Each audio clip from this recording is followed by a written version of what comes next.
Hello crafty friends, I wanted to try something a little different. I found these earring blanks in the $2 shop today. They are just like a very thin wood, sort of like a chipboard that you'd get those chipboard shapes out of. It's very light with like little earring hooks, and I really thought I wanted to try and make them into a mixed media style and just see if they're wearable. Already this first one that I've opened, one of the earring hooks is missing, which is fine. I have spares that I can add. So I'm just going to remove the metal bits, the jump rings, and just see what I can do to decorate these and see if they come out good at all. I don't really have a plan. I just have an idea. I don't know if it'll work. So come on the journey with me and let's see if we can make some mixed media earrings. I was thinking of doing a vintage style. I think that'll work quite well. And I'm going to start by adding some Mod Podge. I've already added a little bit too much Mod Podge, so I'm just taking some of that off. And then I'm sticking it onto a piece of paper from an old book. It already has a lovely yellowing vintage color. Let's start with that and see where it takes us. Once it's really nice and dry, we're going to trim off the excess. Now for the first one, I thought it was quite a precision cut because of the shape.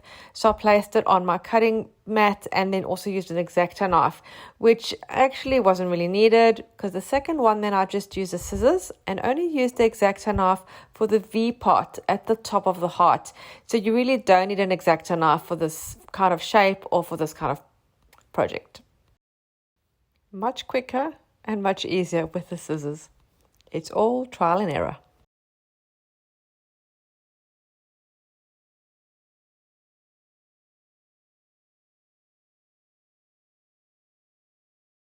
And then to punch the hole where the little loop's going to go in, I'm just going to use my piercing tool that I use to make the holes for my journal spines.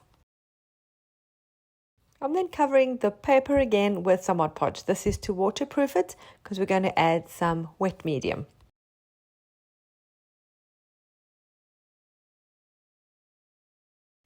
When dry, I'm going to add my first layer of color. I'm going to use my Tim Holtz Oxide Spray Ink in Vintage Photo. I'm not going to spray it on, I'm going to apply it onto my acrylic block, and I'm just going to use the smooshing technique, adding a little bit of water just to make it very watery and loose. And then I'm going to press my little shapes into that and let it pick up the color.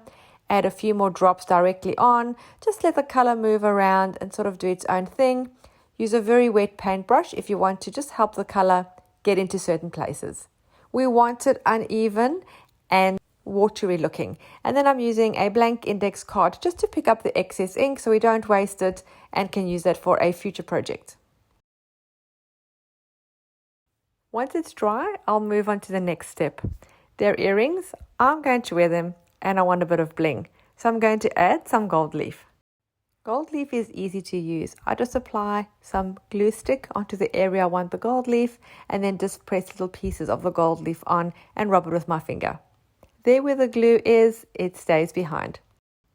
I then tried distressing the edge a little bit more to make it a little darker. I'm using the color Walnut here with my little distress sponge.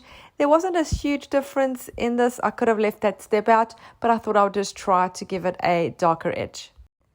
Next, I'm going to add some texture, and this is mixed media, so why not? I'm going to use this stencil with some texture paste and my palette knife and just press it through. Not all over the earring, I want it just in certain sections, so just very randomly.